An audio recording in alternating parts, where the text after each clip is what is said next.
dia, boa tarde e boa noite, Rio Grande do Sul. Estamos iniciando mais um Papo RS.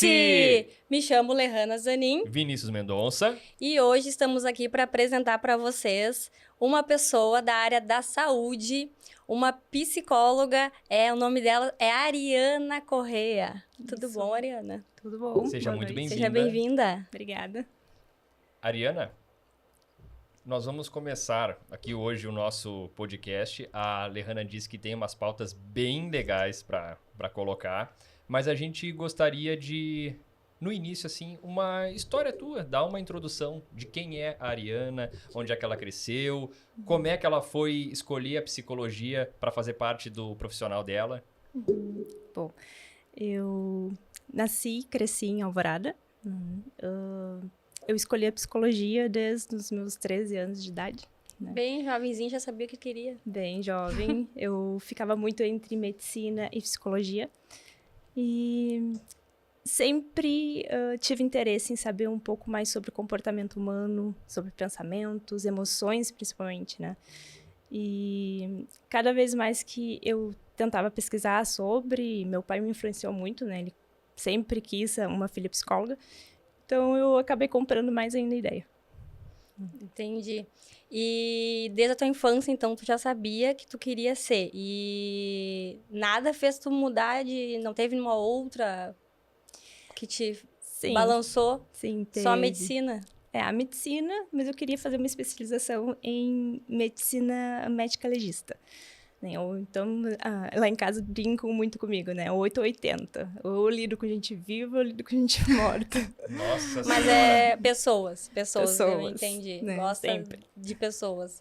E teve alguma influência familiar também? Bastante. A minha madrinha, né? Ela era psicopedagoga. Então, todos os livros que ela tinha, eu sempre ia visitar ela, ficava folheando aqueles livros. Não entendia nada, mas adorava. Sim. E depois, então, tu começou a cursar psicologia. Quanto tempo tu leva o curso? Como é que foi? O curso leva, em média, 5 anos, né? O tempo dele mínimo. Eu cursei ele em 2015, eu me formei. Então, desde então, eu comecei a atuar no município de Alvorada mesmo. Tu atua lá em Alvorada mesmo. Aí, um abraço, pessoal de Alvorada. Um abraço aí, pessoal de Alvorada. Então, quer falar? Ariana, assim, ó, das áreas da psicologia, tu tens alguma que tu enfatiza mais? Eu não sei como é que funciona essas especializações de vocês nessa área. Tem alguma que tu seja especializada? Sim, eu tenho especialização em TCC, que é Terapia Cognitiva Comportamental. Isso seria? Isso seria uma das abordagens dentro da psicologia, que trata muito o pensamento, que é a cognição, influenciando muito nos nossos sentimentos e comportamento. Então, tudo que nós, na teoria, pensamos, influencia no que a gente sente e como a gente vai se comportar. Sociopata? Ô, Vinícius, eu tô até com medo, será que ela tá imaginando o que eu tô pensando? Ai, meu assim, Deus. Ó, eu quero perguntar, sabe, eu tenho curiosidade dessas áreas, assim, ó, quando a gente fala um sociopata e um psicopata são duas coisas diferentes. Sim. Tá, mas eu garanto que essas diferenças aí na área Vou querer mais informações. Todos queremos mais. A gente lida com eles o dia inteiro, então é bom a gente saber diferenciar e saber identificar quando a gente se depara com uma dessas ocasiões, tá? Mas daqui a pouquinho a gente entra aí. Porque isso é uma coisa mais a fundo. Mas, Ariana, assim, ó, o que hoje, com a experiência que tu tens, o que é mais comum aparecer dentro do teu consultório as pessoas pedindo orientação e ajuda? Bom, principalmente ansiedade, transtornos de ansiedade, relacionamentos e depressão. Uma coisa desencadeia a outra? Sim, a ansiedade, muitas vezes, ela pode desencadear uma depressão junto, né? Se não for bem tratada. Assim como a depressão também tem muitos sintomas da ansiedade. Se eu fosse te perguntar a depressão e a tristeza, como identificar cada uma delas? Porque quando a gente fala em relacionamento, por exemplo, tá? Às vezes a pessoa, ela acha que ela tá depressiva, mas ela só está triste. Tá, e como é que é essa identificação que hoje, assim, ó, os relacionamentos hoje duram muito, né? Duram muito, assim, a gente vê no Instagram, as pessoas conhecem o amor delas uma semana. Em uma semana elas conhecem o amor da vida delas. Dali a 2, 3 semanas já termina. E aí desencadeia esse processo depressivo e a pessoa já, assim, começa a tomar lá remédio sem orientação pra dormir, já começa a tomar lá os seus Beer Night. Tá, e aí como é que é a tua condução pra isso? Da pessoa chega pra ti lá, o meu relacionamento não tá legal e já começa a achar que tá depressivo, mas na verdade ela só tá com uma tristeza. Como é que tu conduz esse tipo de coisa? Como identificar essas diferenças, né? A tristeza, ela tá muito relacionada ao momento, né? Situação. E ela é passageira, ela não fica muito tempo. E a gente consegue pontuar ela exatamente por conta de uma situação, né? Perda de alguém querido, né? Um relacionamento que terminou. São momentos, tem uma situação, tem um motivo. A depressão, muitas vezes, ela não tem um motivo. Tu não sabe o porquê, mas está se sentindo muito para baixo, triste, é uma tristeza profunda, muitas vezes, é uma dor, né? É um vazio, e a pessoa simplesmente não consegue encontrar um motivo. Isso é bem, assim, diferente, né? De exatamente tu sentir algo que tu não consegue identificar o porquê que tu sente, né? E muitas pessoas sofrem disso, né? E é doido. Não, a gente fica imaginando, assim, ó, as coisas que tu escuta lá no teu consultório, que acredito eu que de vez em quando tu ainda te choca com algumas coisas. Não sei se isso ainda acontece ainda contigo, assim.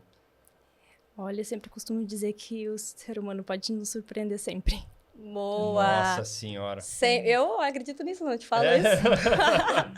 Sempre. Há quantos anos tu tá, que tu disse mesmo? Eu acho que tu contou, mas eu me passei. Me formei em 2015, faz mais ou menos uns 7 anos. 2022, Tu viu? Em 7 anos ainda se choca ainda com algumas coisas, né? Mas acho que a vida é assim mesmo, é um aprendizado, né? A gente vai a vida o inteira. O que eu costumo, e eu continuo muito apaixonada pela psicologia exatamente por isso. Porque o ser humano, ele tem tanta capacidade de ser melhor, né? E também de ser ruim. E isso sempre vai me impactar. E é por isso que eu amo o que eu faço. Porque eu gosto muito de ver o crescimento e a evolução daqueles meus pacientes. Em cada um deles. Porque eu acompanho a vida deles. E eu continuo nesse processo junto. Eu caminho junto. Né? Quem vai viver a vida vai ser eles. Vai fazer as escolhas. Né? E a terapia não é somente o momento da terapia. Não é aquela 50 minutos, 45 minutos, né? Meia hora, muitas vezes. Ela é toda a extensão que tu faz depois da terapia. E a faixa etária do teu público seria hoje, que tu atua mais? Qual seria? Sim, eu atendo muito adolescentes, entre 13 e 14 anos, e jovem adulto também. Sim. E como tu enxerga, assim, o tabu de quebrar, assim, esse tabu, né? De buscar ajuda, fazer uma terapia, principalmente para os jovens, né? Que é o teu público hoje maior. Sim. Bom, tem toda aquela questão pela fase de idade, né? Que muitas vezes pais são mais resistentes em levar a terapia por conta dessa questão, né? Educação, né? Criação, né? O adolescente tem toda aquela questão dos hormônios, né? Então, o último caso é a terapia. Quando os pais fogem do controle já. Né? Não conseguem mais ter, ou tem a sensação de não estar mais no controle. Então, tu tá dizendo geralmente é os pais que encaminham os filhos? Sim. E tem casos que é a escola. Né? Quando tem algum tipo de dificuldade escolar, principalmente comportamento ou aprendizado. Ariana, assim, ó, antes de eu te perguntar um negócio, a gente gostaria que tu pegasse um pedaço de pizza, porque a gente não pode se servir antes do convidado. Então, é uma norma aqui da casa. Então, fica à vontade. Faz as honras. Por isso estão me olhando. Tá. Mas assim, Ariana, eu entendi a pergunta da Lehana, no sentido assim, ó, existe resistência dos pais de achar que o filho, isso é só uma frescura, questão da idade, daqui a pouquinho passa, e às vezes realmente está precisando de um tratamento para poder ou desenvolver alguma habilidade ou encontrar algum caminho na vida, que é a coisa mais comum que tem, por exemplo, eu não sei se é aí que tu atende mais, o adolescente, ele termina o colégio e depois tem aquela pressão, escolhe o que tu quer fazer da tua vida pro resto da vida, agora vai pra faculdade, tu tem que escolher o curso certo, é o que vai te dar mais dinheiro, é o que é certo. Como é que é isso daí pra ti? Eu não sei se é essa a situação prática que tu atende. Bastante. É bem comum. Principalmente com pais. Né? As mães, elas são muito mais presentes dentro da terapia. Até o primeiro passo para buscar a terapia para o filho é da mãe. O pai, dentro de toda a minha experiência, pouquíssimas vezes ele compareceu junto. Né? Mesmo estando junto na relação. Então, é bem... Mesmo sendo presente na vida do filho. Mesmo sendo presente. E tem toda a questão do preconceito, né? De que não precisa, é frescura, é para chamar atenção, né? É falta de apoiar. Então, acabam sempre remetendo muito a esse tipo de situações. A pressão, propriamente, do adolescente em terminar o ensino e fazer algo. Muito também desse olhar de que eu preciso ser alguém, eu preciso fazer algo. Né? Mas perdido, totalmente perdido, que vem a ansiedade, né? Desencadeiam muita ansiedade, muita depressão, por conta dessa dúvida. Eu preciso saber 100% o que eu quero fazer pro resto da vida. Muito deterministas. É muito... Eu tenho essa visão que a gente tem tomar essa decisão muito jovens, né? E às vezes dessa confusão, nem todo mundo tem a mesmo psicológico, a mesma cabeça e acaba dando esses problemas futuros, assim, né? Em adultos depois, com problemas, enfim. Em relação a... Ana, vamos formulando as perguntas com calma pra ela poder também comer, né? Tá. Peraí que eu vou beber uma água, então, deixar ela respirar e comer. Vai tomando uma água. Na verdade, ela não comeu. Pois é, não. Vamos esperar. Pode comer. Tá. Ariana, assim, ó, eu vou aqui enchendo linguiça até... Meu senhor! Até ela tomar água. Mas eu já imagino o que ela vai te perguntar agora, a questão do pessoal adolescente. Isso? Na realidade, assim, a tua visão, eu queria dar os adolescentes, estudos, esse estudo na pandemia, tu acha que desencadeou mais ansiedade? Como é que é a tua visão nisso? Sim.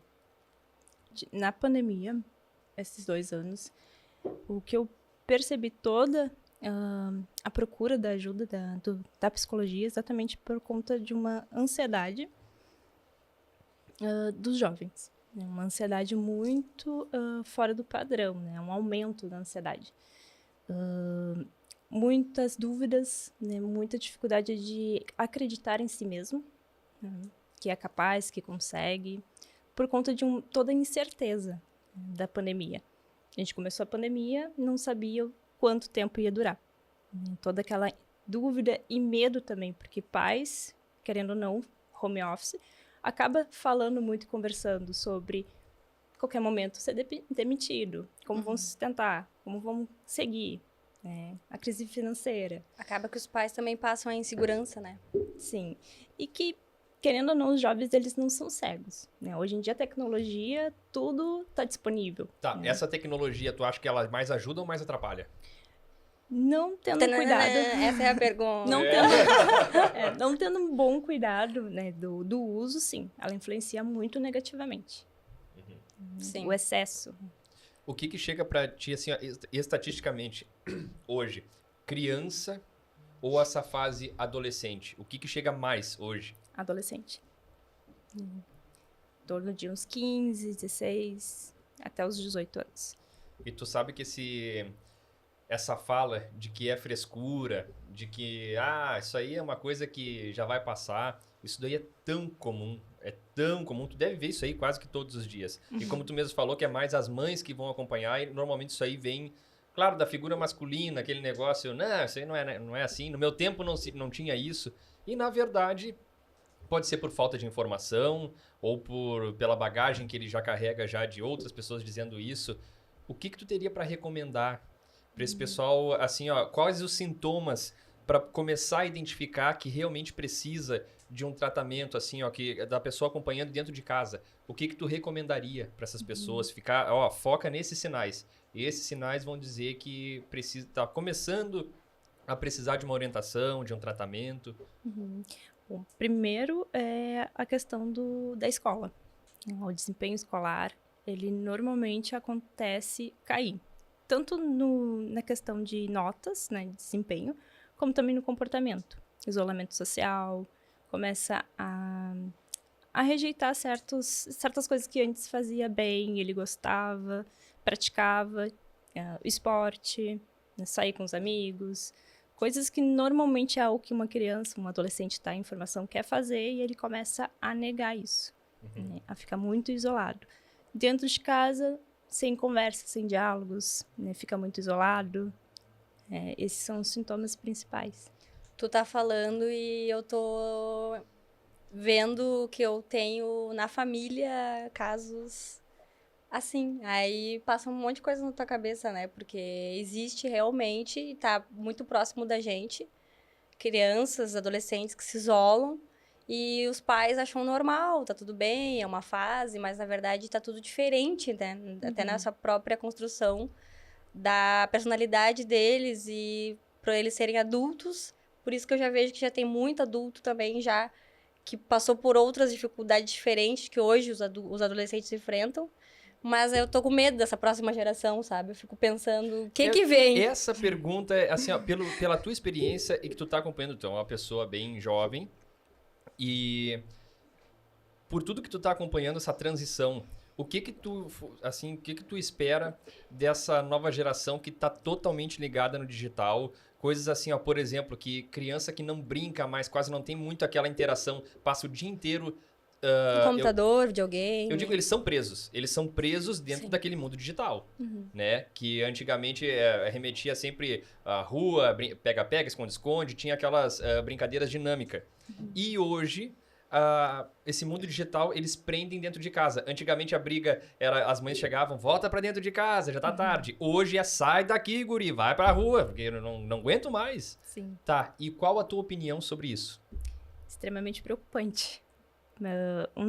Das situações que mais aparece é em relação ao uso excessivo de tecnologia, de computador, jogos, celular. Porque o excesso de estímulo, ele prejudica no desenvolvimento da criança. Ela começa a ter dificuldades de aguentar o tédio, né? Suportar o tempo ósseo. O que nós, adultos, já conseguimos, né? Porque temos uma estrutura para isso, para pensar em algo, né? Sair daquilo. E que o tempo ósseo é importante. O tempo de tédio é um momento que a gente é criativo, que a gente inventa coisas, cria. Uma criança que já cresce, né, em excesso de exposição, porque tá tudo pronto, tá tudo feito. Eu não preciso pensar, o cérebro fica preguiçoso. Então eu não crio. Eu não penso diferente. Então tu tá me dizendo então que a probabilidade dessa geração que tá vindo ser menos criativa é altíssima. Altíssimo. Na realidade, eu já li um artigo sobre isso, que as crianças, desculpa a palavra, né? Mas as crianças da geração hoje, crianças, são mais burras que os pais. Isso, eu sabia que tu ia falar isso. Assim. Ô, Lehana, cuida do que tu vai falar, né, Lehana? Olha, são mais burras. Né? Não, vamos não, essa mas filtra. era o que o artigo dizia, que é justamente o que ela tá falando. É claro, né? Porque hoje em dia a tecnologia, tudo... A criança, antigamente, a gente pegava livro para fazer trabalho, ia na biblioteca. Hoje em dia, as crianças não têm mais essa facilidade da internet. É tudo Google, é tudo, né? Eu vejo até, principalmente pela questão da reclamação, né, nessas escolas, em que o aluno, com um celular já, né, um smartphone, tirando foto do quadro, elas não copiam mais. Meu Deus, é verdade. Eu lembro, eu ficava com calo nas minhas mãos no de dedo, tudo copiar. é verdade. Oh, é verdade, hoje é tudo foto, imagina. Eu não me lembro muito que eu já nasci Não nessa precisa geração digital. Não precisa comprar caderno, então, hoje, né? Eu não me lembro que eu já nasci nessa geração digital, não sou da época de vocês. Ai, mas assim, ó, eu tá entendo bom. que deveria ser bem difícil. Tá, vamos... Tá, mas assim, ó, a gente então tá falando da alteração na capacidade de aprendizado, tá? Vamos falar então assim de uma outra área um pouquinho diferente, tá ligado, mas é um pouquinho diferente. A frustração é importante desde pequeno? Sim, ela é necessária. Né? Uma criança que não se frustra hoje, ela é um adulto frustrado. Porque é inevitável a gente não se frustrar. Sim. A gente não ter uma tristeza por conta de algo que não conseguiu. Sim. E eu vejo um excesso de preocupação das mães e dos pais em dar tudo para os filhos. Dizem que quem mais sofre com isso é o caçula, correto? Não sei, eu sou mais velha. Ah, Eu não sei, não posso falar. dizem, filha né? Não sei única. se é verdade, dizem. Mas assim, ó, essa frustração que eu tô falando, com certeza ela tem um limite também para que isso aí aconteça, né? Não é também viver Não. frustrada uma Sim, infância sim. inteira.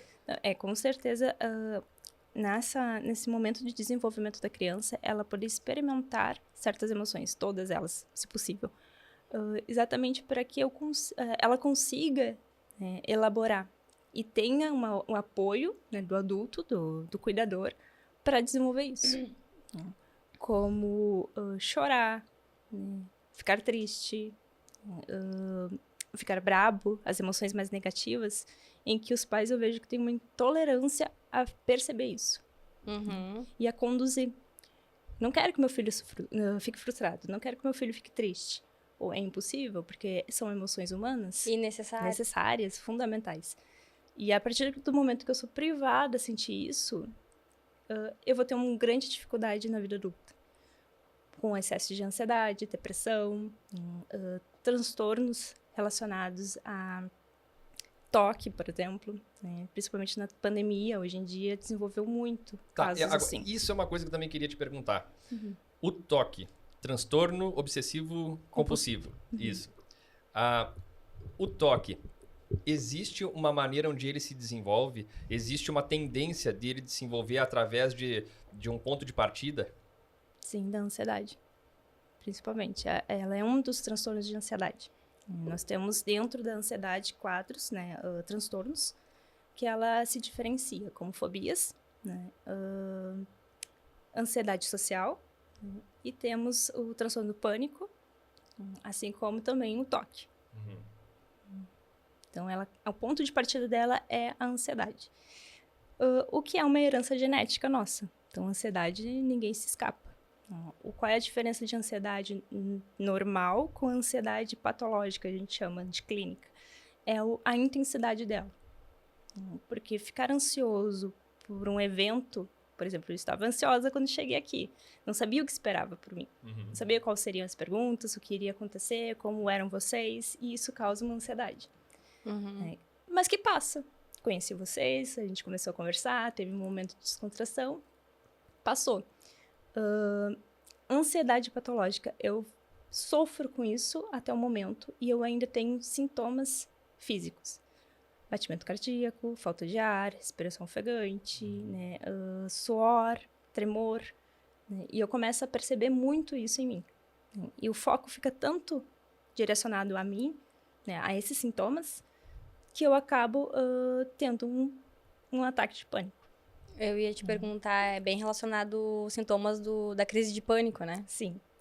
O TOC, ele é um transtorno obsessivo compulsivo. Eu tenho uma obsessão, então eu começo a pensar muito em contaminação, e isso me gera um desconforto enorme, um medo muito desproporcional. E eu preciso ter um comportamento para quebrar aquele pensamento. Então, isso leva horas para passar. E eu fico horas em sofrimento por isso. Existe técnicas para isso daí, uma pessoa que ela começa a sentir isso cada vez mais forte, existe técnicas para que ela vá amenizando esse sentimento, amenizando esses sintomas? Sim, sim. Temos... primeiro que a medicação é a principal nesses casos. Porque o toque ele pode desencadear num nível tão alto que a pessoa pode ter prejuízos muito sérios na vida, como conseguir sair de casa para trabalhar. Evita muito essas saídas. Ou demora muito e acaba se atrasando. Porque tem que lavar a mão muito frequente, tem que tomar banho horas, né, e isso acaba atrapalhando a vida.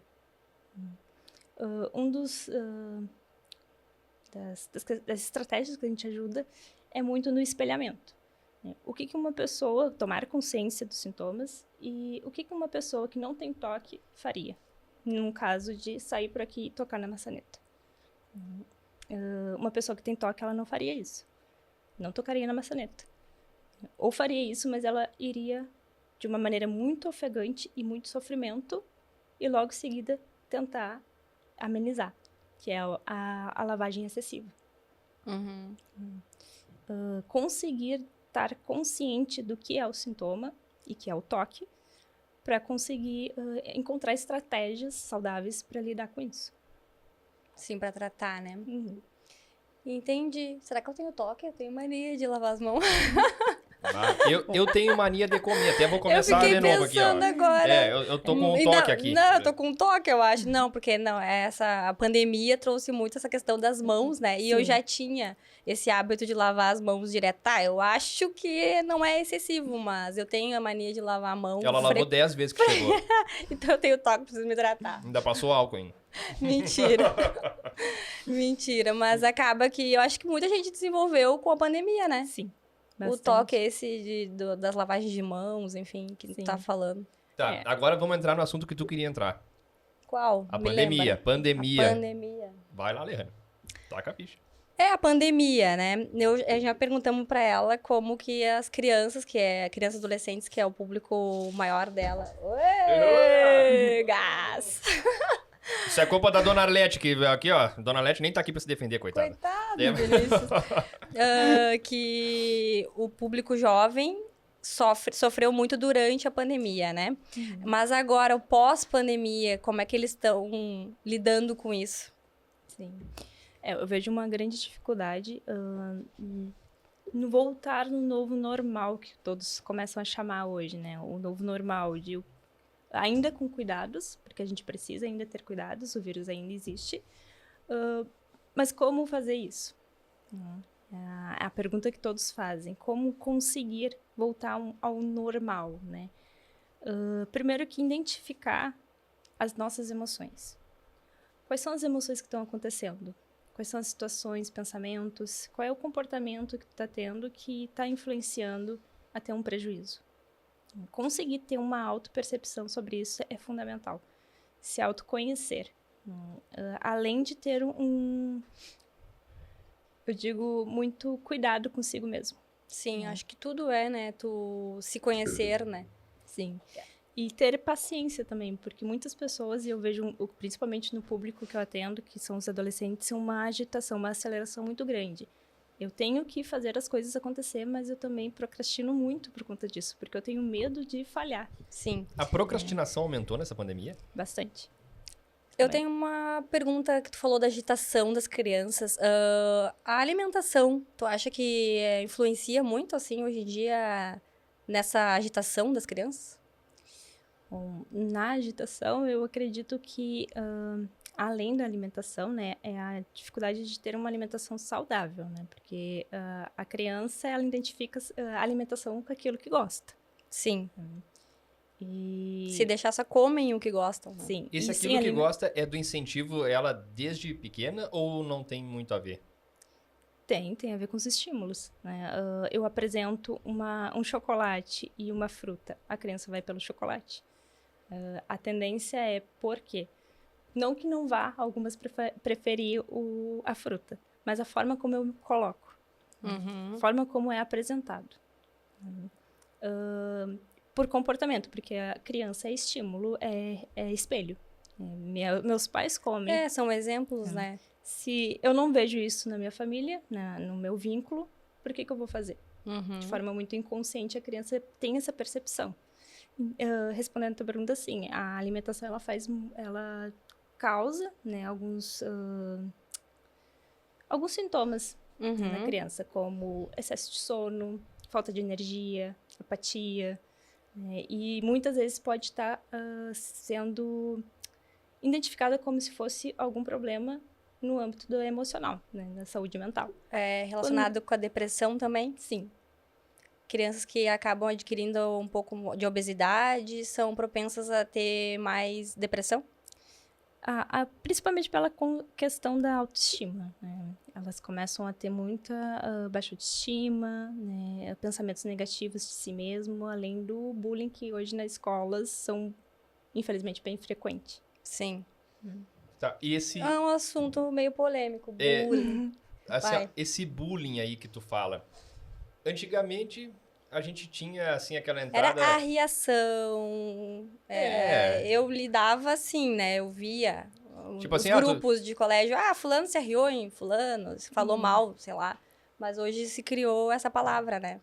Mas aquela Errana é outra pegada. Ela tinha ela tinha a gangue das alemoas lá no colégio dela, lá que, tipo assim, o bullying a gente resolve na saída. É outro papo, tá? Um dia a gente fala sobre isso. Mas, assim, ó, o bullying. Até onde... isso que a gente tava falando da frustração, a gente tava falando de assuntos, assim, não são muito próximos, mas eu acho que eles estão meio que conectados. Até onde tu acha que essa questão do bullying, eu não sei se existe uma pauta saudável pra isso na vida do adolescente, dele ficar assim, aguentar um falando do nariz, e o outro falando da boca, e o outro não sei o quê. Tu acha que isso tem algum aspecto positivo? Não. Nada. Não. Existe toda uma campanha, um trabalho, né, dentro das escolas exatamente para que não haja. Né? Porque, exatamente, antigamente, não muito tempo, né, porque não somos tão... Não somos velhas, né? Não, Pode não falar.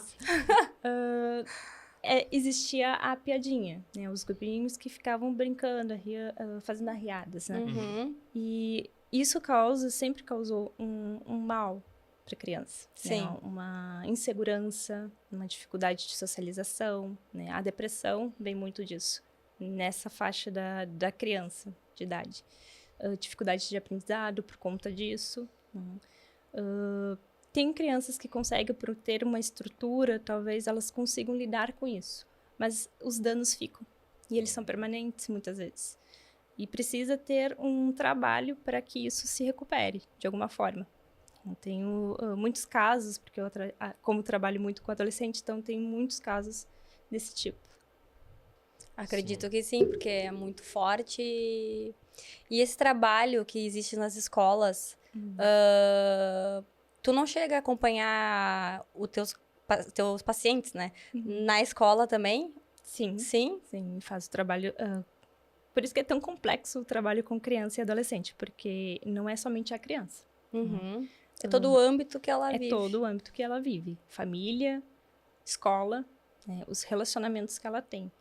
E o profissional, ele precisa estar inserido junto, quando há necessidade. Está tendo uma situação na escola, eu faço esse acompanhamento. Eu me desloco até a escola, falo com o professor, falo com o diretor, né, falo com os pais.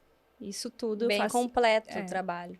Aproveitando, então, né, Vinícius, já que a gente gosta disso aqui no Papo RS, aproveitando, então, o pessoal que precisa de uma ajuda, de uma terapia, fala teu contato aqui, teu arroba aqui nessa câmera aqui pro pessoal. Câmera aí.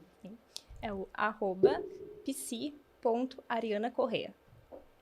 Anotem aí, chame a Ariana ali no privado, chame a Ariana e conversem com ela, que ela vai dar uma estrutura. Derrana, quem sabe a gente não fala um pouquinho dos nossos apoiadores? Eu acho, podemos falar.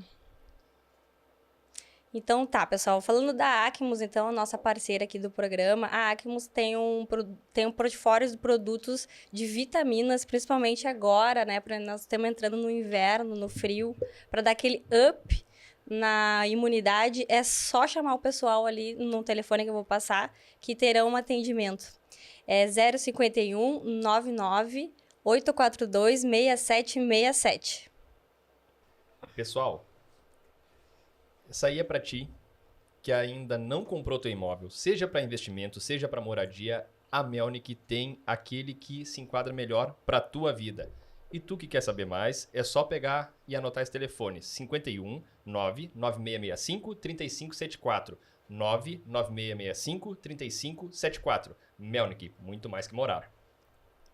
Pessoal, depois agora dos nossos apoiadores que a gente falou, a gente vai perguntando agora mais coisas na sequência.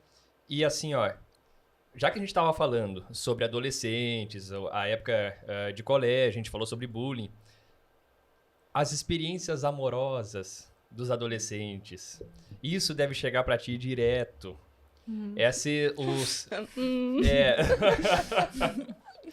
Os nãos são bem-vindos na construção emocional do adolescente? Na maioria das vezes não recebe muito bem. A frustração. A frustração ligada muito às crenças, né? E na TCC, que é a abordagem que eu trabalho, ela fala muito sobre as crenças que nós aprendemos e adquirimos sobre nós, né? Nossa visão sobre o que somos, o que fazemos, né? E a partir disso, eu tenho crenças que eu acabo levando para minha vida, né? Para situações. São gatilhos. Receber um não fora, né? Acaba ativando uma crença de não sou amado. Não sou diferente, sou estranho, não sou digno de um amor de alguém. E isso me deprime, me deixa mal comigo, para várias outras situações na minha vida, como desempenho escolar, relacionamentos em casa, né? Isso tudo acaba refletindo na criança. Entendeu? Não que isso seja comigo, né? Não, você não tem nada a ver com uma experiência minha. Eu né? acho que não também. Não, mas assim, ó, eu vou te dizer assim, ó, normalmente no colégio, um amigo meu me contou, sabe? Aquele amigo, sabe? Aquele amigo. Assim, ó, o que acontece com a gurizada? Normalmente, é a guria, aquela mais bonitinha, todo mundo tá de olho nela. E assim com as gurias também, olhando aquele guri mais bonitinho. E isso é normal. Normalmente eles olham pra um ou pra outro, mas não tem como... Teoricamente, não vai estar com a turma inteira. Então, na verdade, são muito mais gente frustrada por não, de repente, não estar conseguindo êxito com aquela pessoa que é a mais almejada do colégio, a mais popular, a mais bonita, enfim. E eu achava, na minha cabeça, que isso aí ia criando uma casca no sentido, mas não no sentido ruim, que ia criando uma casca dizendo assim, olha, um não, mas daqui a pouquinho acostuma. E aqueles que estão acostumados a receber o sim, os bonitinhos, que estão sempre sendo bajulados, chega depois na vida adulta, estão tão acostumados a ganhar o sim no colégio, a ser enaltecidos, que talvez fosse um problema na vida adulta. Isso procede ou não funciona dessa forma? Na verdade, quando isso acontece, em algum momento da vida acontece a frustração. Tu vai receber um não. E isso acaba desencadeando, sim, um problema por não saber lidar com isso.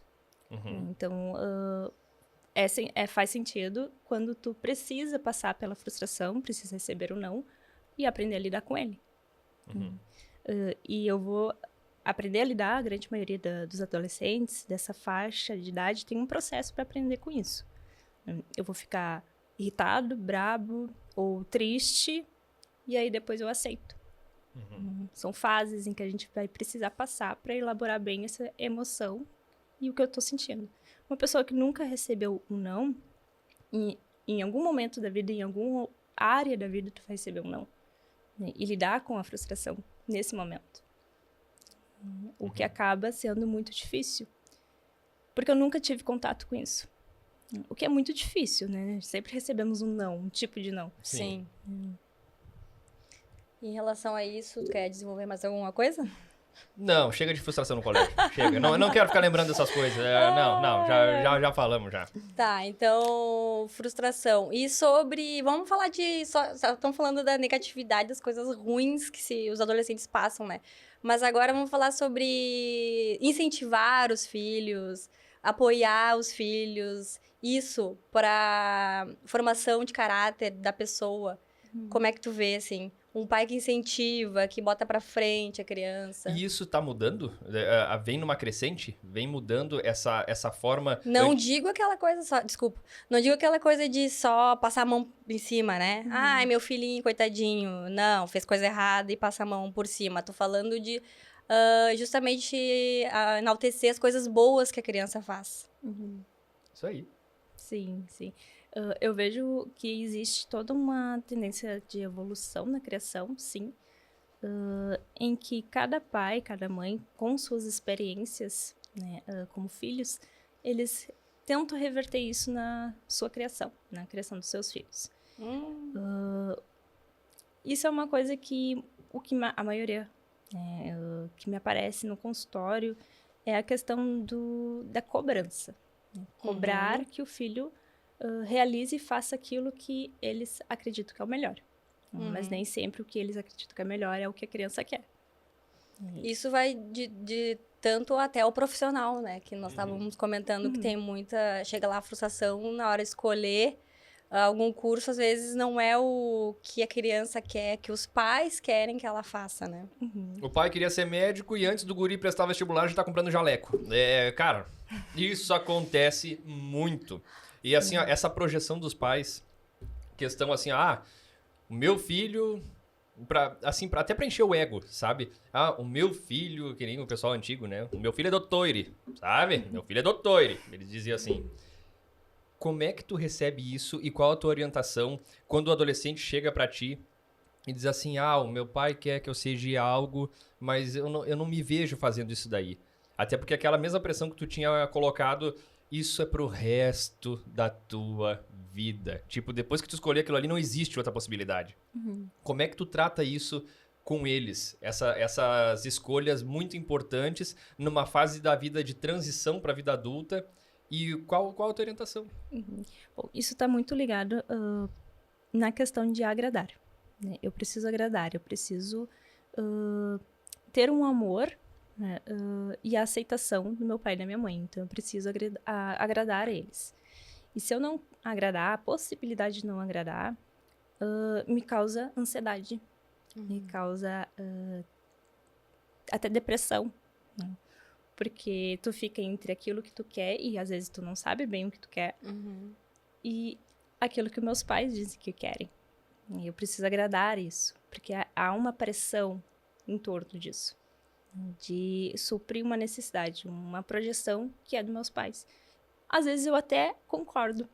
Concordei várias vezes porque, comprei a ideia. Pelo amor, para ser amado, para ser aceito. E a partir do momento que eu vejo o risco de não ser aceito, eu corro o risco de ser abandonado, de não ser amado pelos meus pais, eu acabo tendo medo de dizer não. E aí já começa desde essa fase, então, o medo de dizer não. De pôr limite, e sempre que a gente coloca limite, o outro vai se sentir desconfortável. Porque tu tá dizendo não pro outro.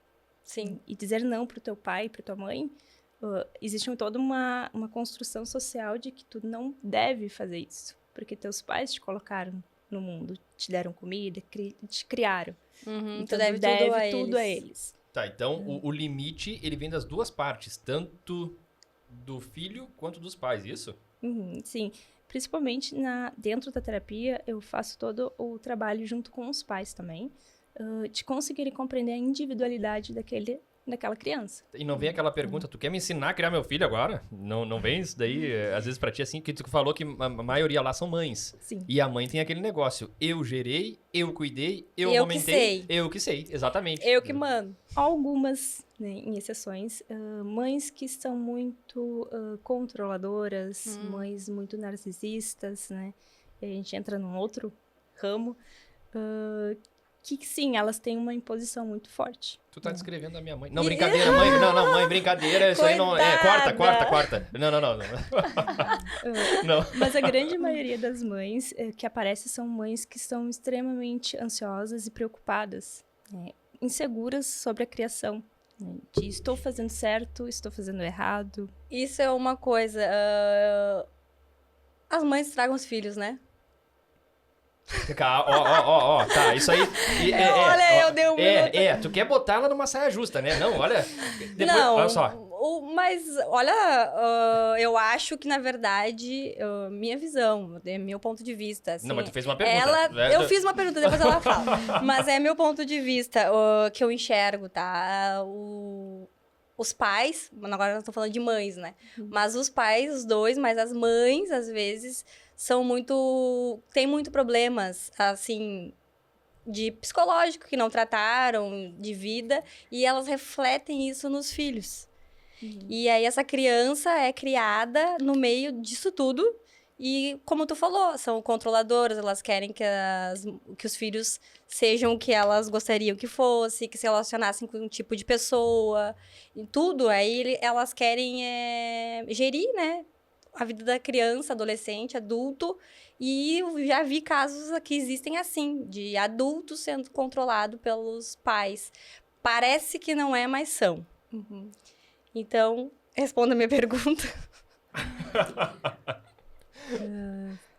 Sim, mães, assim como pais, assim como a responsável pela criação da criança, pode sim desencadear algumas dificuldades na criança, né? Como a questão da ansiedade, depressão, né? As crenças. A crença, ela é criada lá no início, nos primeiros anos de vida da criança, nas experiências que ela tem. Até que ela tenha o desenvolvimento dela cognitivo completo. E essas experiências que eu tenho em que a mãe comenta e fala sobre tu tem que fazer isso, tu não pode me deixar triste, ou não deve fazer isso, tu me deve, eu vou sumir de casa e vai ser tua culpa. É a expressão que muitas falam, né? Vocês estão me enlouquecendo e eu vou embora daqui. São coisas que mães falam, claro que elas têm muitas outras questões por trás disso que precisam ser trabalhadas. Né? E a pressão que tu joga em cima dessa criança, quando tu fala assim, né? Eu sei que é um momento, às vezes, sem pensar, né? Que elas falam esse tipo de coisa, Elas mas... pensam. Tu acha? Elas pensam. Elas querem agir no Tu emocional, acha? tu não pensa que não. É, né? Porque Cara, isso é uma carga pesada na criança, né? eu vejo como um reflexo também das suas próprias criações. Então, eu acabo trazendo isso. Porque não foi bem elaborado, não foi trabalhado. Assim, pais também precisam da terapia. Não é somente a criança. Tu acha que o que eles passam é só replicado de uma geração para outra? A grande maioria, a gente reproduz aquilo que foi ensinado. O que acontece no reproduzir? Eu aprendi a isso. Foi o que eu vivenciei, então eu conheço isso. Claro que eu tenho noção de outras experiências diferentes, porque eu vou conviver com outras pessoas. Mas eu vou fazer escolhas. E às vezes elas estão muito inconscientes. E é muito mais fácil tu fazer o que tu já conhece. Exatamente. Porque mudar, às vezes, é muito difícil. Sim. Não que seja impossível. Mas eu costumo dizer que a Mas mudança, a pessoa ela sempre... tem que querer. Tem que querer, né? E eu vejo isso que ela falou. Muitas crianças passam por isso e, nossa, coitadas...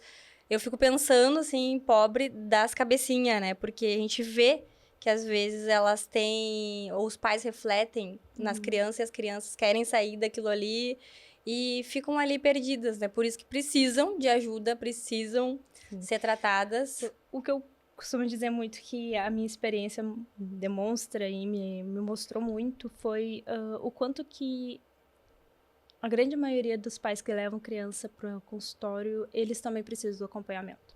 Não é somente a criança ali. Eu sempre deixo muito claro, vamos fazer o acompanhamento juntos. E é muito complicado porque a maioria dos pais, eles preferem terceirizar essa responsabilidade. Em ter que fazer esse desconforto de mudança. Porque eu vou precisar mudar coisas que são minhas. Lá de trás.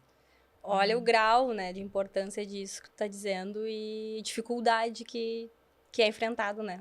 Pra te chegar... Sim, o que eu vejo é que a grande maioria das mães que tem muito excesso de culpa, né, de sobrecarga, de estresse, e a culpa presente o tempo todo. Estou fazendo certo, não estou, tentando daquela forma fazer o melhor possível, né, e que às vezes a gente não consegue ter um manual de instrução dizendo é assim que você é mãe. É assim que se cria um filho. Não existe manual, né? Não existe. E elas têm uma culpa muito grande. Então, o tratamento com crianças acaba sendo junto com a extensão dela. Que a extensão da criança é a mãe e o pai. Sim. Entendi. Isso aí é bom também tu indicar. Deve ter alguma leitura própria para isso hoje? Não existe? Sim, tem várias, bastante. Né? Tu pode citar algum, não sei se pode citar algum? Pode, pode, né? que pode um tudo. livro, Sabe um que autor. pode tudo. Porque, assim, às vezes as pessoas, elas querem uma informação, até no teu próprio canal, né? Que tu tens um canal no Sim. YouTube. Tu chegou a citar ele? Não, na verdade, eu não tenho canal. Então, por gentileza. Ele- Eu pensei que ela tinha o canal Ela dela. tem Não, eu tenho só o no Instagram. O Instagram. Não, mas no Instagram tu lança vídeos falando sobre? Sim. Sim. Ah, então tá ótimo. No teu Instagram tu falou Ela aquela hora. interage bastante no Instagram. Tá, Isso. tá ótimo. Não, mas o que acontece? Os pais, que nem tu falou, não vêm com manual de como ser pai, de como ser mãe. E aí aquele negócio, eu me garanto, eu faço assim e tá pronto. E eu acho que nem tu falou, parte da criação, a criação nada mais é que um espelhamento, a princípio, seria um espelhamento da criança no adulto, que provavelmente é o que ele se identifica mais, ou que ele acha que é mais importante, não sei se é isso que acontece. Entre o pai e a mãe, normalmente existe uma... eu não vou dizer preferência, mas existe um deles que é o mais relevante ou cada caso é um caso? Cada caso é um caso. É muito particular de cada família o vínculo que se é construído e criado. A grande maioria das crianças que eu atendo tem um vínculo muito próximo com a mãe, que geralmente é a que fica mais presente na vida da criança. O pai, geralmente, ele não é tão emocionalmente ativo, né, na criação. Qual a tua opinião sobre jogos no smartphone? Pô, dependendo do excesso dele, bem preocupante na criação, no desenvolvimento da criança. Aquele papo de que vai melhorando a capacidade cognitiva e que não sei o que mais, e que o reflexo... Se as crianças estão mais burras, acho que não, né? Mas assim, ó, o que eu vejo hoje, tá? Eu vejo até assim, próximo. As pessoas dizem assim, não, que assim, é a geração... Eles colocam assim, ó, essa geração nova já é uma geração... digital tecnológica. Então eles jogam essa informação para, tipo assim, ó, para tirar deles a responsabilidade de dar aquela educação mais física, mais prática. E aí eles colocam o telefone nas mãos com 2 anos. Firme, né? Com 2 anos, 3 anos, e diz assim, não, é porque a geração deles é essa. Não, cara, tu tá te omitindo de ser pai e mãe. Eu tô falando isso, não é a psicóloga, tá? Eu tô falando, tô puxando a responsabilidade para mim. Mas assim, ó, pai e mãe, e na minha visão, que faz assim, bota um celular, com 2 anos, que bonitinho tá jogando. E falam assim ainda pra ti, ó. Tu vai ver quando tu tiver o teu, tu vai botar um telefone na frente dele, porque é só assim que para. Cara, é verdade. O quê? Cara, eu sou da opinião que criança tem que ralar o joelho. Que criança tem que andar de bicicleta, tem que dar aquela pedalada em falso e cair escorregando no chão, assim, na brita. Cara, a gente fica... Mas é verdade. E aí, tipo, hoje, cara, eu vejo assim, ó, não que a geração seja de açúcar, não é isso. Não é Nutella, não é isso. O que eu vejo? As pessoas estão fazendo com que as crianças fiquem assim. Então, assim, ó, cara, eu vejo umas coisas que... É tudo os pais, né? Na minha opinião, isso é uma opinião. As crianças, elas estão ficando assim, ó, com medo das coisas. É medo de sair na rua, é medo de se machucar. Cara, eu chegava às vezes lá... Bom, eu posso dizer, eu fui criado assim, meio que estilo pra fora. Chegava às vezes com um rasgo na perna de arame farpado, escondia da minha mãe pra mim não apanhar. Por causa que aquele negócio, a gente chegava dentro de casa, tinha que esconder ali os arranhão e coisa, porque depois vinha o mertiolate, aquele que ardia, sabe? Mas a gente ficava na rua. Eu falei aqui a marca, né? Não, mas não importa. Era bom. Não, o mertiolate curava, mas ardia. Mas, cara, era isso. E aí, tipo, hoje, a gente só vê, tipo assim, pegar pra gurizada, o que tu fez hoje, assim? O que tu brincou de pega-pega, esconde-esconde? Não, eu fiquei jogando com um cara lá do Japão, um cara lá da não sei da onde. Sim. Cara, isso é legal, mas até onde isso é útil? Eu não vejo como algo extremamente horroroso, né? Não vamos tornar um monstro a tecnologia. Ela veio para nos ajudar. Sim. Mas o excesso. Tudo que se torna excesso, sem controle, é ruim, é prejudicial. Tem um lado criativo, tem um lado da oportunidade de conhecer. E sim, os jovens hoje, eles são cada vez mais na tecnologia, já nascem assim, né? Já tem esse estímulo colocado para a criança desde cedo.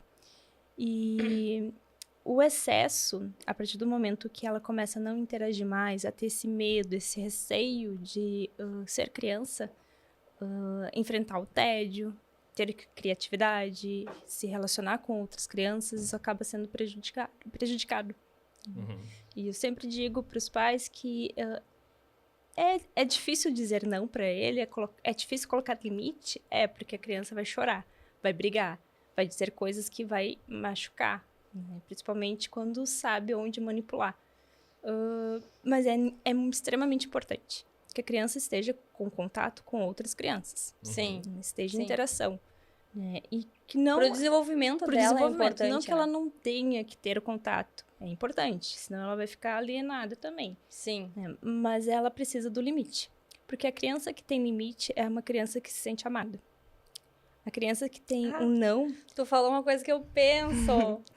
Uma criança que não tem um não do pai e da mãe, ela tudo muito na construção, né, do cognitivo interno, né, da criança. Ela não sente que é amada. Eu posso fazer o que eu quiser. Tu sabe que eu não tenho controle. Não tem alguém ali por mim zelando. Tu sabe que eu penso exatamente assim. Às vezes, né, eu falo, que nem eu acabei de dizer, algum parente, família, né? Ah, quando for eu, não vou deixar fazer isso. A gente faz os comentários, amigos também, né, que tem filhos. E é aquela coisa, tu não tem, quando tu tiver, tu vai ver como é que é, né? Mas em relação a isso que eu falo, tu vai ser muito general com o teu filho. Não é general, é dar limites. Porque criança que tem limite, ela realmente te respeita e ela se sente amada. Eu sinto isso. Isso que tu tá falando realmente Sim. é o que eu sinto dos pais que dão limite, explicam para as crianças as coisas. Sim. Hoje em dia não tem diálogo, não conversam, não explicam, é só base ou do... Vai lá dar uns tapas, manda ficar quieto, ou nem manda ficar quieto, só pega o celular e não conversa, se isola a criança, por isso que estão como estão. Mas é exatamente isso que eu vejo, tem que pegar e colocar, claro, as coisas, dar limites para as crianças. Tá, Falou agora... muito bem. Não, e agora tu falou um negócio que eu tava esperando pra chegar nesse ponto. A palmadinha. Vale, não vale? Olha, hoje em dia tu tem que cuidar até onde dá uma palmada, senão tu vai preso, né? Eu não considero que a palmada dentro, né, da psicologia em si, né, ela, principalmente na psicologia do desenvolvimento da criança, ela não tem nada que acrescenta. Uhum. A tendência é que a criança, dependendo desse tipo de palmada, ela não entende por quê. Ela não tem concepção sobre o porquê que eu estou apanhando. Eu estou recebendo um castigo físico. Até que idade não entende? Lá pelos, vamos dizer, até uns 10 ou 8 anos de idade. Até uns 8, 10 não entende. Não consegue entender se isso for de uma forma muito Viu, mãe? frequente. Olha só, mãe, olha só, tá? Olha só, eu com 10 anos de idade, lembra quando eu quebrava as coisas, quando eu quebrava vidro, janela, porta, quando eu batia nos bichos? Dona Elizabeth, olha, tá te defamando aqui, né? Cara, assim, ó, não, eu vou te dizer assim, ó, eu vou defender agora a minha mãe, porque assim, ó, todas as vezes que eu apanhei, que eu me lembro, eu apanhei porque eu mereci. Mãe, desculpa. Eu apanhei porque eu mereci. Na verdade, eu apanhei menos do que eu merecia. Na verdade, minha mãe era pra ter batido muito mais. Mas Deus. Mas assim, ó, a gente foi criado, claro, numa geração onde não se tinha, pelo menos naquela época, não tinha todo esse estudo, no caso que vocês têm hoje. Talvez até tivesse, mas não era divulgado como é hoje, né? Que nem tu falou que na palma da tua mão tu tem todas as informações, assim, a Hoje princípio. é mais acessível, eu vejo, né? Sim. A palmada eu vejo como algo que ela não acrescenta no aprendizado. A criança só vai entender que eu tô recebendo um castigo, não entendo por quê. Porque dependendo muito de como tu vai colocar isso, né? Tem outras formas de fazer, né? De educar que não seja palmada. Né? E se tem essa disponibilidade, tem essas outras possibilidades, por que não usar? Né? A palmada, muitas vezes, ela só vai entender, a criança só vai entender que eu estou recebendo um castigo. Né? Mas eu não estou sendo ensinada do porquê. Uhum. Hoje, tu pode estar muito consciente, porque tu já é adulto, e consegue se dar conta de que, eu merecia as palmadas, porque eu aprontei. Eu era uma peste. Cara, eu não quero nem me pronunciar muito. Mas quando criança, não tem essa percepção. Fica com medo, fica com receio. E Criança tudo é um novo, né? E aí a possibilidade de eu não fazer porque eu tenho medo do castigo é maior. Mas não porque eu aprendi o erro.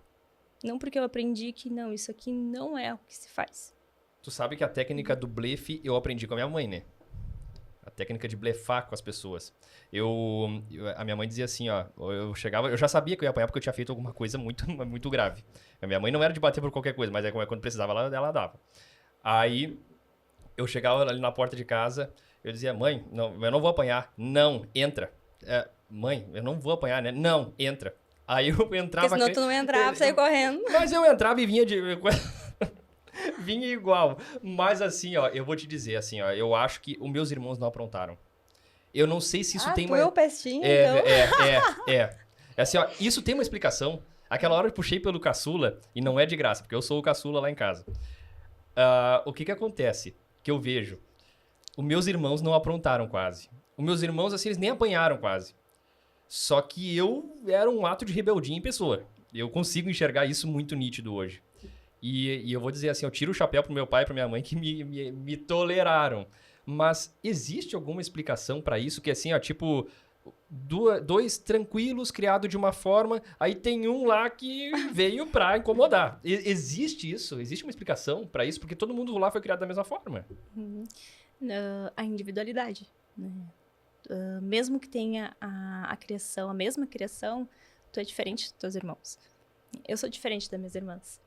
Então, a necessidade que eu vou ter e a minha atenção que eu vou receber vai ser diferente. Uhum. Então, eu discordo quando a gente diz que a criação é sempre igual. Porque ela tem essas diferenças. Porque tu é um filho diferente do outro e do outro. Então, tu vai ter uma necessidade diferente. Até pelo próprio amadurecimento dos pais na criação, assim, de fazer os próprios atalhos. Uhum. Isso é legal. Isso é bacana. A gente começa a entender algumas coisas, né? Eu também acho isso, que nenhuma criação é igual, porque as pessoas não são iguais, as crianças não são iguais, então é tudo diferente. Sim, é. Concordo. Lembro da minha irmã, porque a minha irmã é caçula e ela reclama que eu sou a preferida. Viu? Yeah. Eu vou concordar. Que bom que ela entende, né? E é tudo de acordo. Então, vocês estão de acordo. As irmãs estão pensando da mesma maneira. Hoje, sim. Hoje, um pouco mais maduras, a gente consegue olhar e pensar direito de que realmente, né? Tu era a preferida? É, da minha mãe. Da mãe. Da mãe. Isso é muito... sabe, isso daí é uma coisa que nunca eu acho que eu vi uma mãe chegar e abrir e dizer assim, eu tenho meu filho preferido. Mas isso também existe, né? Claro que sim. Tu é filha única, e tu quer aí pra ti é mais fácil, né? Não, a minha mãe me prefere e eu, claro, só tu. Eu sou filha única da mãe. Não, olha, tem que dar um prêmio, né? Mas, bom, se tu não fosse preferido da tua mãe, tu é a única, e aí sim, né? Mas Ariana... Ariana, mas assim, ó, essa preferência, isso aí não é dito, né? Assim, a grosso modo, assim, não é comum. Não, com certeza não. Digo por minha experiência, né? A mãe nega até hoje. Sim, ela não vai falar nunca. Não. E é a questão muito também do vínculo, né? E a criança sente isso? Sim. Sim, se a irmã dela falou, a irmã dela sentia que ela era mais amada. Ela interpretava como isso, né? De que por tu eu tinha estar mais sempre, atenção. Sempre perto, porque eu era uma criança muito carente. Então, hoje ainda sou muito próxima da minha mãe. Porque eu sou muito de dar atenção e carinho e tô sempre perto. Uhum. Né? E a minha irmã, não. Né? A minha irmã, ela é mais durona. Uhum. Então, ela interpretava isso como algo muito de preferência. Quando, na verdade, eu buscava muito mais o contato do que a minha mãe. Do que ela mesma também, né? Então, nós somos 3 também. A do meio é totalmente desligada do mundo, né? Já a caçula fica nessa competição.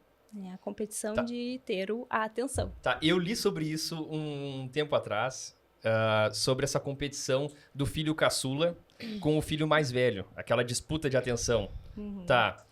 E Agora tu falou do irmão do meio, eu queria que tu falasse um pouquinho, não sei se existe um estudo, porque eu já li sobre, mas não sei se tem fundamento. É isso que eu te digo, assim, no negócio da internet, da gente pesquisar, mas a gente não pega um conteúdo... O do meio fica neutro ali. O do meio. Como é que é essa relação, assim, não sei se tu filtra isso quando tu vai numa consulta, assim, perguntar qual, na escala, assim, dos filhos, se, tipo, mais de 2, aí já tem um do meio. Sim. Tá, assim, o filho do meio, tu acha que ele se sente um pouco abandonado? Porque, tipo assim, ó, o filho mais velho, ele tem um certo tipo de preferência, assim, foi o primeiro, vamos colocar assim, né? Vamos dizer que existisse isso. Foi o primeiro. Aí o caçula é aquele, é o mais novinho, né? Xodozinho. O xodozinho. Tá, e o do meio, tu acha que existe esse... assim, ele se sente... Tipo, eu não tô nem numa ponta, nem noutra. Tipo, eu não sou o melhor estudante da sala, nem o pior. Eu tô no meio. E pra onde é que eu vou? Na verdade, isso vai muito de cada vínculo, né? Cada família, cada indivíduo. Tem muitos casos, sim, eu levo muito em consideração a configuração familiar, de quantas pessoas vivem com a criança, de quantas pessoas, se ela tem mais irmãos, né? Como é o contato com esses irmãos, como é o contato com os pais. Porque isso tudo influencia muito, né? Consigo ter uma leitura mais fiel do paciente sobre quem ele é, a partir do momento que eu consigo entender as relações que ele tem.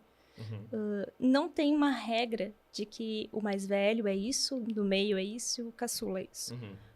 Isso vai depender muito do contexto familiar, do vínculo que foi construído, o tipo de relacionamento familiar, né, que se construiu entre esse trio, vamos dizer, né? Quanto é mais de um também. Mais de 3. Sim, tem gente que tem, né? 4, 5 filhos aí, fácil. Isso aí cara, isso aí é uma coisa que eu perguntei por causa que eu li esses dias um post aí na internet e falava sobre isso e fez sentido pra mim porque eu me identifiquei os meus irmãos ali na hora. Eu digo, cara, isso aí faz sentido, mas não sei se é essa a explicação. Então Não é uma regra. Não é uma regra. Não é uma regra. Sim, cada caso é um caso, como tu mesmo tinha colocado.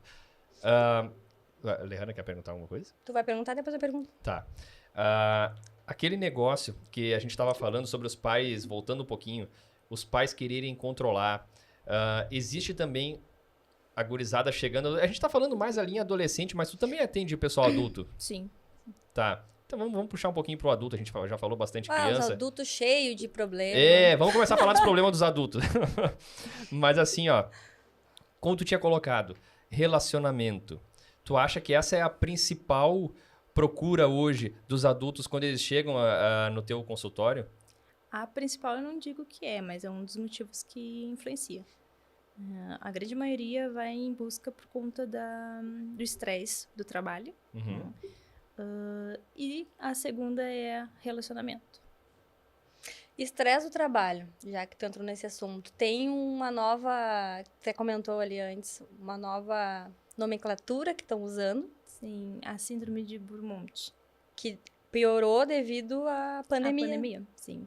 Home office, a grande maioria das pessoas que estão em home office, ela teve uma grande dificuldade, né? E acaba-se tendo muita dificuldade de separar o pessoal do profissional. Isso aumenta ainda mais o estresse. A síndrome de Burnout, ele é o estresse, exposição sobre o estresse contínuo.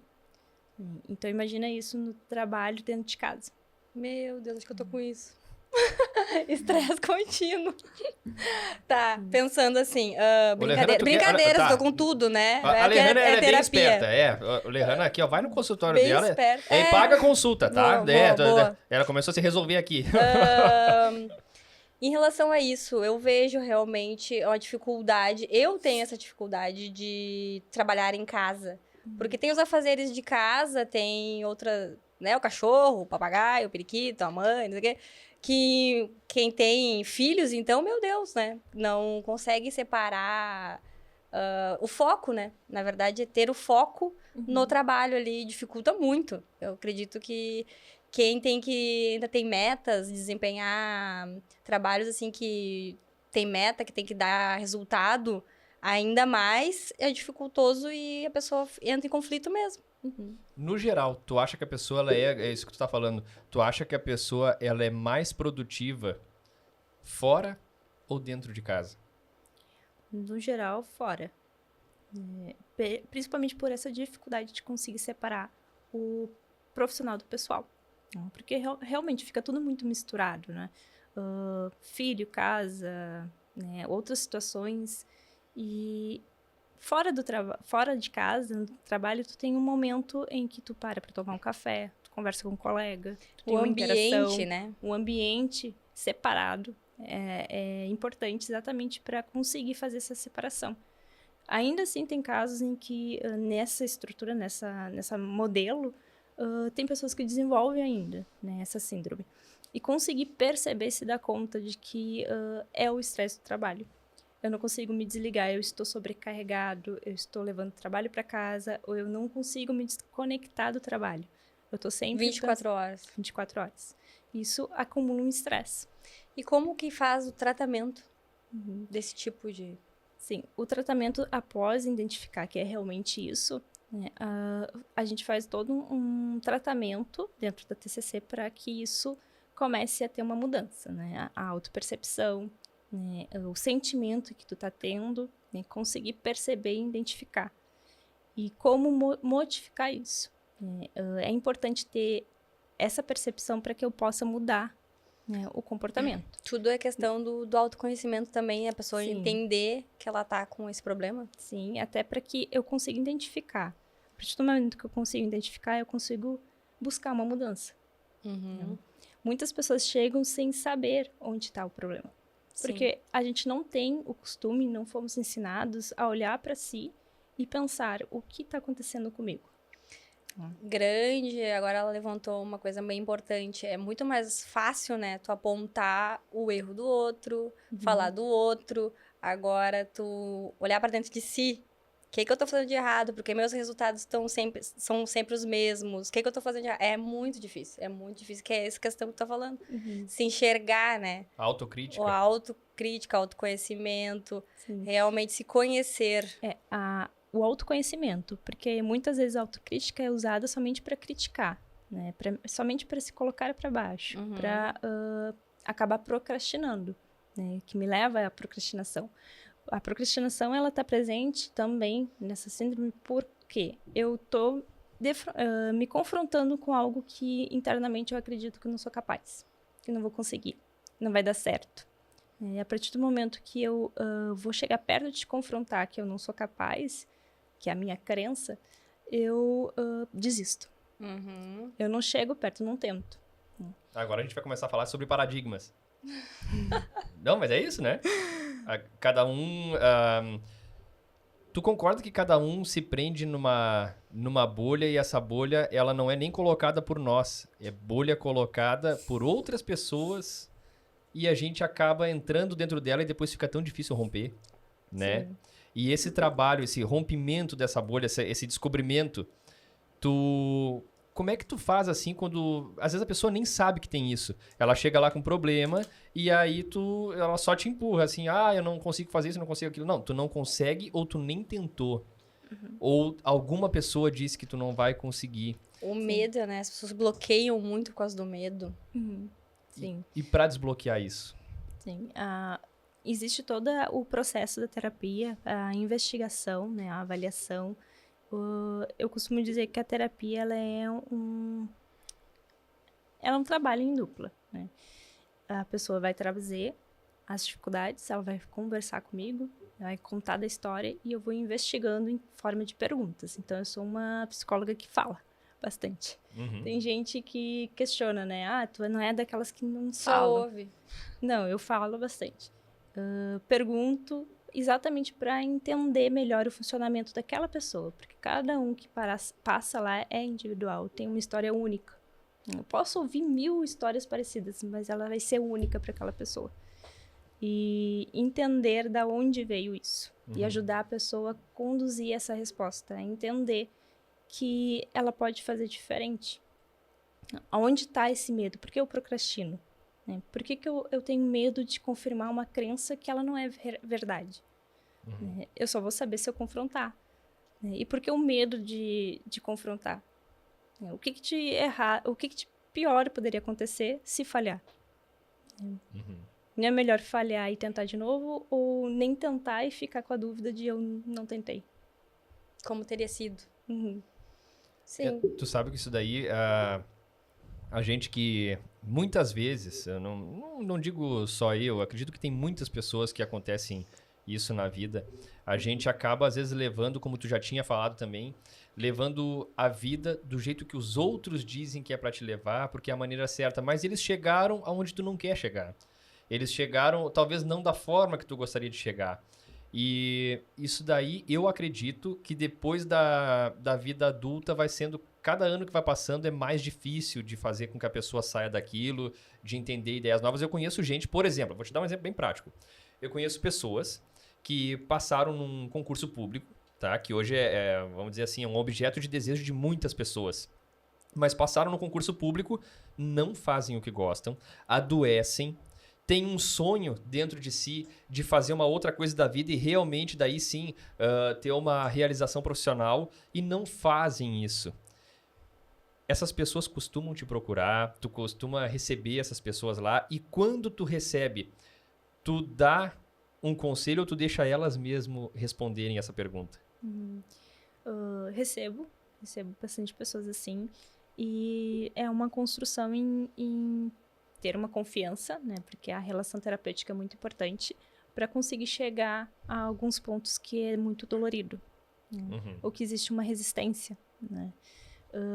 Em que sim, eu consigo reconhecer, muitas conseguem reconhecer, de que não é feliz no trabalho, não é feliz no que faz, mas traz segurança por conta de crenças que foi trabalhado e colocado muito. É estabilidade, tu vai ficar ali para sempre, fica, não sai, tu vai se dar mal se sair. Muitas falas, assim, e a pessoa fica insegura de tomar a decisão por si só. E a mudança gera desconforto. E enfrentar esse desconforto é algo que muitos têm dificuldade. Por medo de confirmar a crença, de não sou capaz, essas pessoas estão certas. Eu não dou uma resposta certa de tu tem que fazer isso. Mas eu tento fazer com perguntas que a pessoa chegue a essa resposta.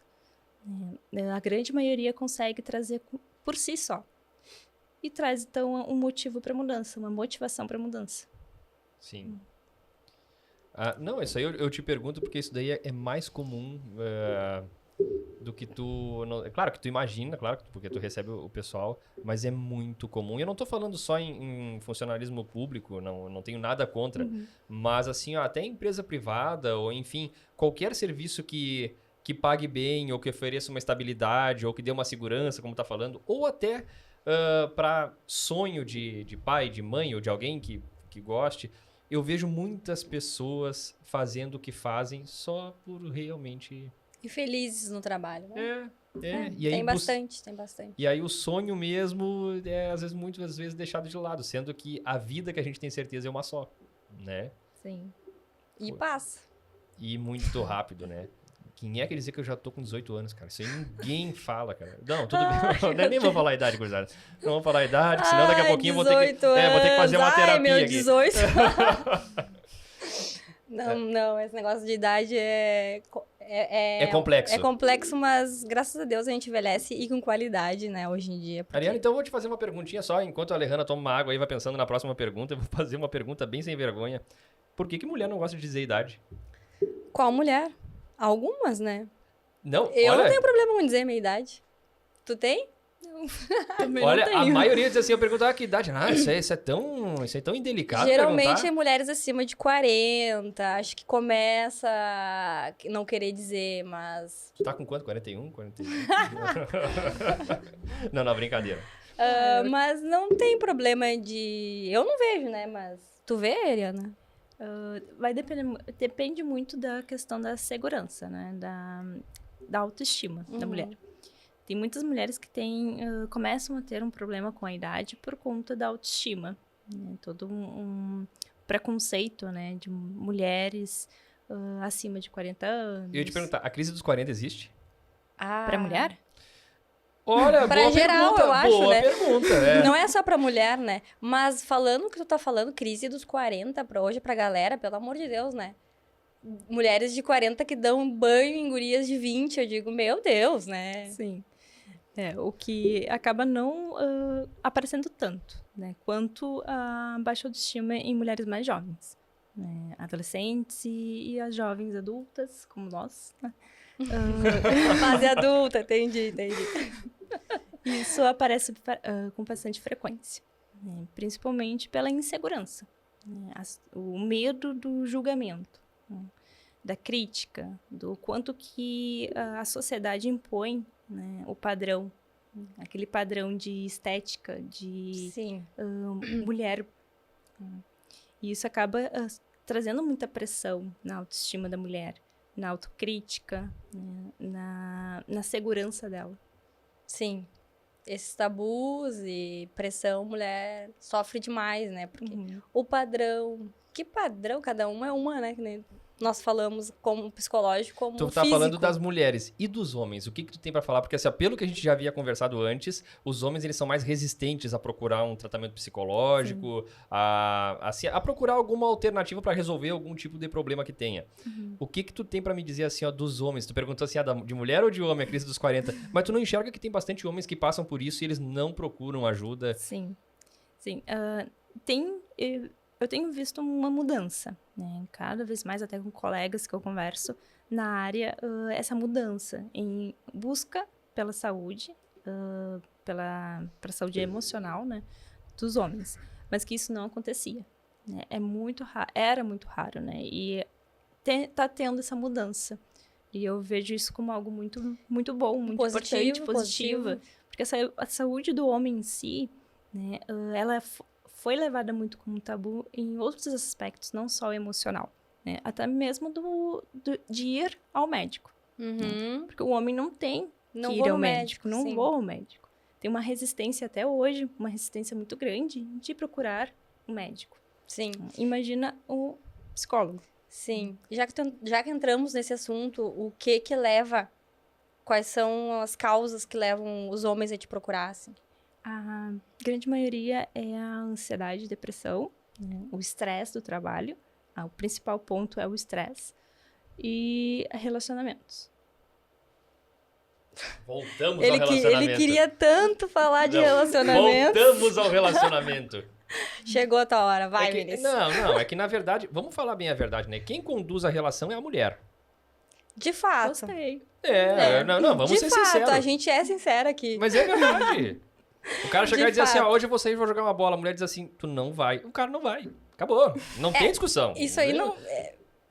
Isso não existe em algumas relações, né? Mas isso aí é algumas. Mas isso aí é quase que padrão. A mulher... Ou melhor ainda, o cara chega e vou jogar uma bola. Vai? Tipo, o cara não vai. Ele já sabe, já entendeu. É assim que se faz.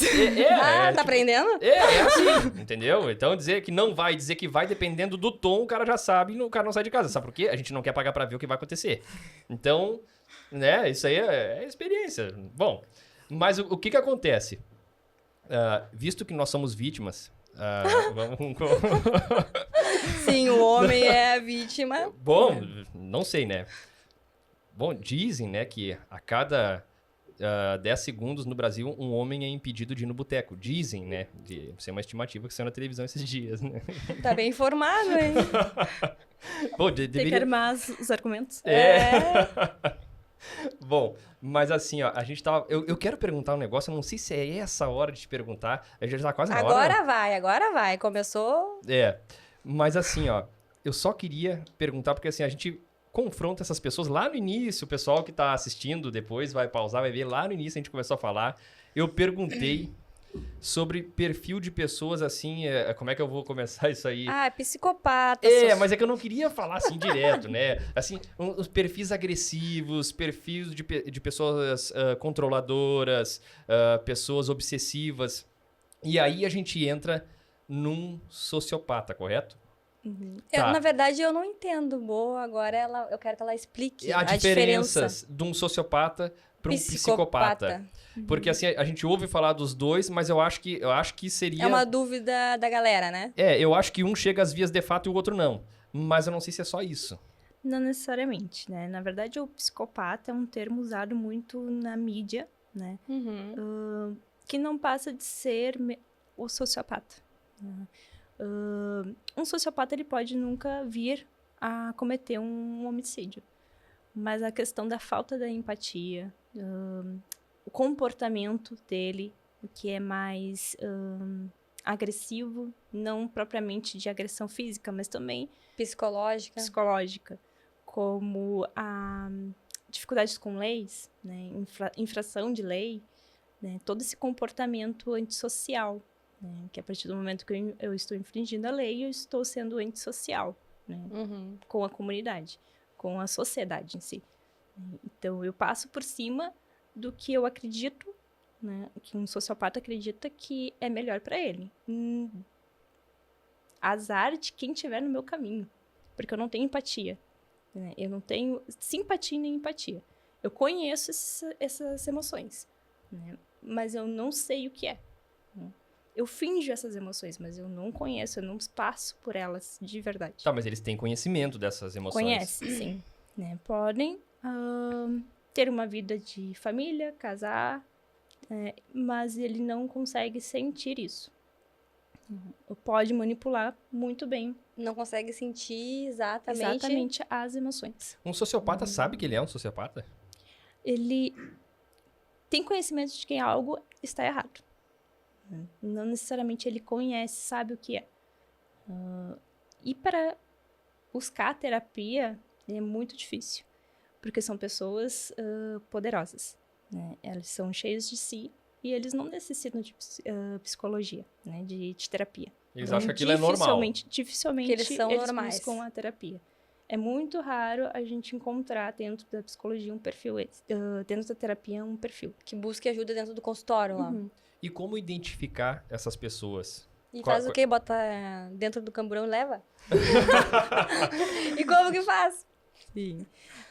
Pelos sinais, né, do comportamento. Mas são muito difíceis de conseguir perceber, porque são pessoas como qualquer outra. Tu não consegue ver porque ele manipula demais. Ele tem uma grande manipulação. A manipulação tu consegue ver. A mentira, talvez, às vezes, porque eles são muito inteligentes para escapar da culpa. É verdade. Cara, eu tô pensando em mim, cara. Olha, eu tô fazendo uma leitura aqui. Para com as tuas leituras aí. Uma pessoa que, na realidade, vê se o perfil, se eu tô entendendo, tá? Uma pessoa que ela faz as coisas e ela faz a outra sentir que, na verdade, quem faz é a outra. Perfil manipulador de deu pra emoções. entender? Sim. Por exemplo, ela faz algo de errado pra outra pessoa que ela tem medo que a outra pessoa faça pra ela. Não, e ela faz aquela pessoa se sentir mal por sentir aquilo. culpada que é ela que faz, só que é ela que faz. Ela, no caso, né? Não. Não, Esse não dedão entendeu. apontando pra mim, ela. Eu digo, não, então ela. Ué. Deu pra entender? Tem aquelas pessoas que manipulam tanto a outra, que fazem ela acreditar que, na verdade, é ela que faz o erro, mas ela faz a pessoa que ela se relaciona achar que é ela que é a culpada. A gente entra na relação abusiva. Porque uma pessoa com perfil de personalidade sociopata, ele é uma característica muito específica, né? Sobre comportamento e emoções. Dificilmente a gente consegue detectar, mas a gente percebe na tentativa de fugir da própria responsabilidade, né? Ou fazer mal para o outro e não se sentir culpado. Mas como ele finge também, é difícil eu conseguir perceber. Normalmente, pessoas que se relacionam com um sociopata são pessoas que têm um perfil evitativo. São pessoas inseguras. Né? E acabam caindo muito na dependência emocional. E aí é onde fica aquela relação mais abusiva. Sim. Então, um sociopata ele é uma pessoa tóxica que acaba se tornando uma relação abusiva? Sim. E o sociopata também pode chegar às vias de fato. Pode. Mas a gente não pode confundir com todas as pessoas que entram numa relação abusiva com um abusador e ele é sociopata. Não. Isso é uma característica, né, do transtorno de personalidade antissocial. Antissocial, desculpa. Sociopata. Entendi. Não, isso é bom a gente estar falando, porque assim, ó, o pessoal vai ter muita gente aí começando a olhar meio diferente aí pros companheiros, porque tenho certeza Tem uns que... perfilzinhos meio complicado por aí. E a gente é bom esclarecer isso aí, porque tem muita gente que às vezes convive com um e não tem nem noção. E às vezes começa a prestar atenção nas atitudes enfim, e começa a tirar conclusões. Se preferir, então, uma indicação do livro, que Claro. me perguntou, é Meu Vizinho é um Psicopata. Olha, esse eu vou ler. Não vou lembrar o Autor? autor, mas eu li, eu estava na faculdade ainda. É muito interessante. Ele mostra bastante o perfil, né? Ele dá algumas características. Dificilmente a gente olha para isso. E sabe, quando a gente fala assim, nesse perfil, eu acho que a impressão geral é que existem muito mais homens com esse perfil do que mulheres. Isso procede? Sim, Por é. quê? Não que a mulher não seja, mas é a questão da genética, né? O perfil mais voltado para o homem do que para a mulher. Não que não existam mulheres sociopatas, elas também têm muitas que são, mas é uma minoria. A porcentagem de homens são maiores. Depois são as vítimas. Não, Viu, vítima? Nós estávamos falando sobre a pressão psicológica que a gente sente quando a gente fala que vai jogar um futebol. Isso é uma coisa. Ai, vítima. Isso é uma coisa. Depois é as outras, tá? As outras. Tá. E aí, Lehana? Vai mais uma. Mais uma. E agora? O que eu vou perguntar? Deixa eu pensar. Vai mais uma e capricha nessa pergunta que tu vai fazer, porque depois a gente vai fazer o nosso encerramento de hoje. Capricha nessa pergunta. Na realidade, eu queria saber algum caso que te impactou muito, assim. Boa. Que te impactou, que tu começou a refletir, te causou uma reflexão maior. Difícil. Mas com certeza deve ter algum que assim te marcou Que muito. te assim, marcou, que te impactou, assim, de verdade. Que tu mexeu com a tua estrutura. Bom, tem. Tem bastante, na verdade, mas algumas elas mexem um pouquinho mais pela empatia que a gente acaba criando, não só na relação do paciente e terapeuta, mas também nas histórias que às vezes se assemelham, né? Mas o que me marca mesmo é quando eu crio aquele vínculo, né, e na terapia, e eu acabo me sensibilizando demais, porque também somos humanos ali. Também temos emoções. E impacta muito, né, no que a gente escuta. A dor, a gente sente aquela pessoa que está ali exposta com a sua maior dor para ti. E o que eu faço com isso? Eu não posso detalhar especificamente, tudo né? que tu puder falar. Mas impacta muito a questão de abuso. Quando é criança, não importa a idade, isso impacta muito, né? Porque a gente vê o quanto que é sofrido falar sobre. Se abrir e falar do assunto, relembrar, né? falar do assunto. E quando a gente cria essa empatia, é necessário criar essa relação terapêutica próxima do paciente, a gente fica com o coração na mão. Porque gostaria muito de tirar aquela dor. Deixa eu te Eu fazer acredito que é essa sensação, né? Então, tá de tirar a dor do paciente, né? Deixa eu te fazer uma pergunta, que isso daí eu tinha uma curiosidade de fazer. Não sei nem se tu vai poder me responder. Se tu não quiser responder, não fica à vontade. Mas chegou um paciente e te relatou, que nem tu falou, um abuso, tá? E já vamos para uma coisa bem severa, tá? Vocês orientam uma denúncia? Vocês orientam alguma coisa? Ou vocês têm vocês fazerem alguma coisa em relação àquilo ali? Por exemplo, um caso de um abuso de uma mulher, de uma criança, seja lá qual caso chega para vocês? Vocês podem, se o paciente não denunciar, vocês têm esse direito de fazer isso por ele? Então, dependendo do caso, existe a denúncia, sim, mas isso a gente faz todo um encaminhamento, né, dependendo do que é a idade, né? Se é de menor, a gente tem sim que reportar os responsáveis e verificar se a criança está em contato com o abusador, né? Se ela tiver o contato ainda, geralmente ele está dentro do vínculo familiar, a gente faz a denúncia, né? Faz a orientação com os pais, né? Abre isso, né? E faz a denúncia. Porque o que acontece? Eu não sei se procede isso também, mas às vezes, que nem tu falou, é do mesmo vínculo familiar e às vezes assim, ó, tem um deles nem sabe o que o outro tá fazendo e de repente eles se abrem só contigo. E aí, pra ter esse contato, falar isso, e aí a pessoa de repente falar pra ti assim, mas eu não quero... não faço isso aí agora. Denunciar. Deixa eu ir em casa primeiro, conversar e coisa. Tu toma a frente? Não, só um pouquinho. Agora a gente já sabe onde é que tá o problema, agora eu vou começar a tomar as providências. Se tu não tomar, eu vou tomar agora. Existe isso? Bom, quando é de menor, a gente precisa fazer a denúncia. Seria negligência do profissional não fazer. Né? Chamar o responsável, né? E fazer toda a orientação de denúncia e a proteção da criança. Quando eles são mais velhos, né?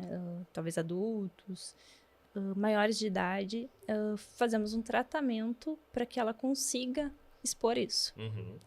Principalmente se estiver ainda em contato. Né? Uma proteção, um afastamento dessa pessoa, ficar o mais longe possível. Se não tem essa possibilidade, fazer com que ela tenha instrumentos para isso. Não, olha, achei bem legal essa tua pergunta aí. Sim. Gostei. E gostei mais da resposta. Gostei de tudo. É importante, importante. Eu acho que a Ariana esclareceu bem todas as nossas dúvidas. Com certeza. E fala de novo o teu arroba aqui pro pessoal te achar. Tá. Bom, é @psi.arianacorrea. Pessoal, e também não se esqueçam aí de se inscrever no nosso canal, curtir, compartilhar.